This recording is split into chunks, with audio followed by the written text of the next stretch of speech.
Om Sairam. Welcome back to our channel Sai Bhakti. మన సాయి భక్తి ఛానల్కి స్వాగతం. మన బాబాగారి ఆశస్సులు ప్రతి ఒక్కరికి ఉండాలి. ఆయన ఆశస్సులతో అందరి కోరికలు తీరాలి. బిడ్డ, ఇప్పుడు ఇది వీడియో నువ్వు అయితే చూస్తున్నావంటే ఇది ఖచ్చితంగా యాదృచ్ఛికమైతే కాదు. మీ మనసులో ఎక్కడో ఒక మూలాన చాలా దిగులు ఉంది కదా తల్లి. ఎంత ప్రయత్నించినా పరిస్థితులు మారడం లేదని భావన ఉంది. కానీ నీ బాబాని చెబుతున్నాను, దిగులు పెట్టుకోవద్దు. నీ జీవితంలో అన్ని మంచి రోజులు వచ్చేందుకు సమయం దగ్గర పడిపోయింది. ఈ బాబా మాట వినబోయేలోగా నీ హృదయం తేలిక పడుతుంది, నీ మనసులో శక్తి పుడుతుంది. ఈ బాబా ఆశీర్వాదం నీ జీవితాన్ని తాగుతుంది. నీ దిగులుకు కారణం నేను కాదమ్మా, నీ ఆలోచన, నీ భయం, నీ ఆత్మవిశ్వాసం లేకపోవడం. నువ్వు నీ భవిష్యత్తును నిన్నటి బాధలతో కొలవకుండా నువ్వు ఓడిపోయావేమోనని భయంతో ఉన్నావు. రేపు గెలవటానికి దారి చూపిస్తానా లేదా, ఎలా రేపటి సంగతి అని బాధపడుతున్నావు. నీ కన్నీళ్లకు ఎవ్వరూ చూడలేదు అనుకుంటున్నావు కదా. నీ యొక్క నిశ్శబ్దమైన సంకల్పం నేను వింటున్నాను. ఎవరికి వినిపించటం లేదనుకుంటున్నావేమో, నీ బాబాని వింటున్నాను తల్లి. నీ కన్నీటి ప్రతి చుక్క నా కంటికి కనిపిస్తుంది. నీ ఒంటరిగా ఉండవు నువ్వు, అలా నువ్వు బాధపడుతున్నావు కూడా. నేను ఎప్పుడూ నీ పక్కనే ఉన్నాను. ఎంత ప్రార్థించినా ఫలితం రాకపోతే దేవుడు నన్ను పట్టించుకోవటం లేదు, నేను ఎంతో ఇష్టపడే నేను మొక్కే నా బాబా కూడా పట్టించుకోవటం లేదు అనుకుంటున్నావు. కానీ ఇది నిజం కాదు. ఇది ఈ సాయి మాట. నేను ఆలస్యం చేస్తాను కానీ ఎప్పుడు కూడా దూరం పెట్టను, నిరాకరించను. నీకు కావలసింది రాబోతుంది, కానీ నువ్వు దాన్ని భరించే శక్తికి రావాలి. నేను నీకు ఆ శక్తిని ఇస్తాను. ఆ శక్తి ఇప్పుడు వచ్చింది. కష్టం వచ్చిందంటే నీ జీవితం నాశనం అవుతుంది అని ఎప్పటికీ అనుకోవద్దు.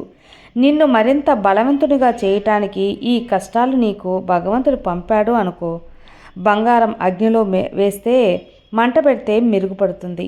భక్తుడు కష్టంలో మునిగి తేలితేనే దైవాన్ని చేరుకుంటాడు. నీ మనసులో భయం ఎక్కువైంది, ఇంకా ఎక్కువవుతుంది.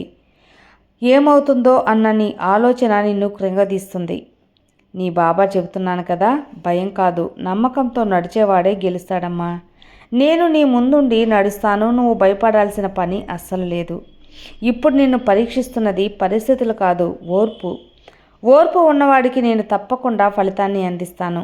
నేను చెప్తూ ఉంటాను కదా, శ్రద్ధ సబూరి అని. ఆ సబూరిని నువ్వు పట్టుకో. కొంచెం ఆగు, కొంచెం నమ్ము. అద్భుతంగా నీ జీవితం ఉంటుంది. నువ్వు రోజు చెప్పే మాటలే కదా బాబా నా రేపటి జీవితాన్ని ఎలా నిర్మిస్తావు అనుకుంటున్నావేమో. నీ రేపటి జీవితాన్ని నిర్మిస్తాయి ఈ మాటలే బిడ్డ. లేకపోతే నాశనం అవుతానే అని ఎప్పుడూ అనుకోకు. గెలుస్తానే అని మాట్లాడు. నీ నోటి నుండి వచ్చే ప్రతి మాట మంత్రాలుగా ఉండాలి. అంటే వ్యతిరేకంగా ఉండకుండా అనుకూలంగా ఉండాలి. అవి నీ జీవితాన్నే మార్చివేస్తాయి. ఎవరో నిన్ను తక్కువ చేశారని, ఎవరో నీకు విలువివ్వలేదని నువ్వు బాధపడకు. నేను సృష్టించిన నువ్వు ఎప్పుడూ విలువలేని వానివి కాదు. నీ లోపల అపారమైన శక్తి ఉంది. అది బయటకు రావాల్సిన సమయం వచ్చింది. మంచి రోజులు ఎలా మొదలవుతాయి? మంచి రోజులు ఒక్కసారిగా రావమ్మా. ముందుగా మనసులో శాంతి, తర్వాత ధైర్యం పెరుగుతుంది, ఆపై మార్గాలు తెరుచుకుంటాయి. నీ యొక్క మనసు శాంతిగా మారితే నీ జీవితం మారడం మొదలవుతుంది బిడ్డ. నీ బాబాని చెబుతున్నాను కదా, ఇంతవరకు నువ్వు భరించావు, చాలానే భరించావు. ఇక చాలు. నీ కష్టాలకు తెరపడింది. నీ కన్నీటి ముగిసిపోయే రోజు వచ్చేసింది. నువ్వు నవ్వుతూ జీవితాన్ని సాగించే కాలం వచ్చింది. ఈరోజు నువ్వు దిగులు వదిలేసేయి. ఈ బాబాని నమ్ము. జీవితాన్ని నేను చూసుకుంటాను. నీ జీవితాన్ని తీర్చిదిద్దుతాను. కాబట్టి ఇక ఎలాంటి ఆలోచన లేకుండా ముందుకెళ్ళు. జీవితాన్ని అద్భుతంగా మార్చే రోజులు వచ్చాయని చెప్పాను కదా, అది ఎంతో దూరంలో లేదు. కాబట్టి నిశ్చింతంగా నిర్భయంగా ఉండు. నీకు ఈ బాబా తోడుగా ఉంటాను. శ్రీ సచ్చిదానంద సద్గురు సాయినాథ్ మహారాజ్కి జై. ఈ బాబాగారి సందేశం మీకు నచ్చితే తప్పకుండా లైక్ చేయండి ఫ్రెండ్స్. వీడియోని లైక్ చేసి హైప్ కూడా ఇచ్చి సపోర్ట్ చేయండి. అలాగే మన సాయి భక్తి ఛానల్ని కొత్తగా చూస్తుంటే తప్పకుండా సబ్స్క్రైబ్ చేసుకోండి. ఓం సాయిరామ్.